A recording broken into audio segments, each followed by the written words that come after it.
Joining me today to discuss modern-day Black media is Black Women Views founder and SiriusXM host Reecie Colbert. Thank you so much for joining the call out. You made the foray into media to clear up lies and misconceptions pertaining to national topics, especially politics.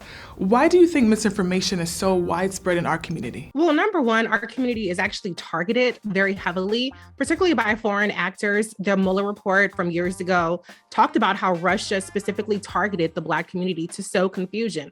But the other part is that misinformation is fun. And misinformation is affirming. Misinformation tells people that they're not the ones that are uninformed or misinformed. It tells them that they figured out something that nobody else has. And so that's why we see the proliferation of it, because it tends to confirm what people think they know, but don't really know. You know, we saw one of the most glaring examples of misinformation spreading quickly during the Tory Lanez trial in December of last year. A lot of gossip was being labeled as fact. Can you discuss how something like this happens and the impact it has? Well, the reason why this happens is because people get their news from sources that aren't necessarily journalists, that don't have integrity, but they have credibility with their audience. And so when a person has credibility with their audience, or when people are accustomed to getting their news from certain sources, then they're not going to do too much critical thinking or fact checking on those sources. So unfortunately, in a story like what happened with Tory Lanez and Megan Thee Stallion, there was an information gap that was being filled by these tawdry gossip blogs and bloggers who had a particular interest, and that is to try to help the Tory Lanez defense. You know, I think one of the hardest things to witness is that often the people who, fuel these websites and accounts are rewarded for what they do. They get huge followings, red carpet events, and sometimes their own radio and TV shows. How does this reinforce unethical behavior? It totally reinforces it, because the reality is that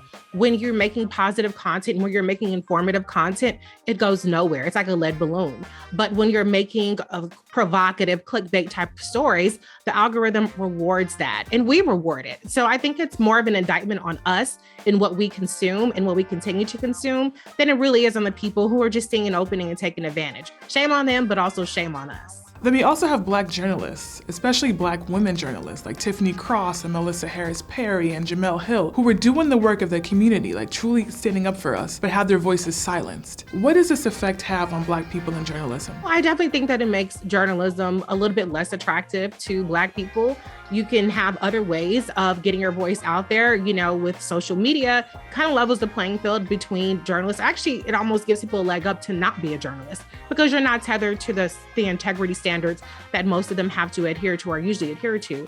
And so I think that does have a chilling effect, but the reality is that if you want to get your voice out there, if you want to get your work out there, there are plenty of ways to do that other than the traditional routes. Speaking of that, what can people do right now who are watching this video to combat the lies they see being shared online? Number one, you can report the content. You can block people who traffic in that kind of content, because what that does is it tells the algorithm that content is not stuff that people wants to see. So that's just a practical thing that you can do.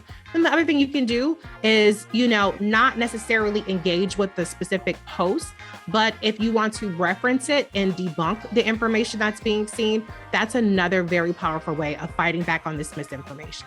You use your platform specifically to kind of correct not only just regular folks, but celebrities and politicians and people with huge followings. Why do you feel so implored to do this? Because they have the following that really spreads a lie faster than the truth can spread. And so if I can do anything to try to combat that and use my voice to combat that, that's what I'm going to do. And hopefully a fraction of the people at least see the truth as opposed to the lies that are being spread so far and wide.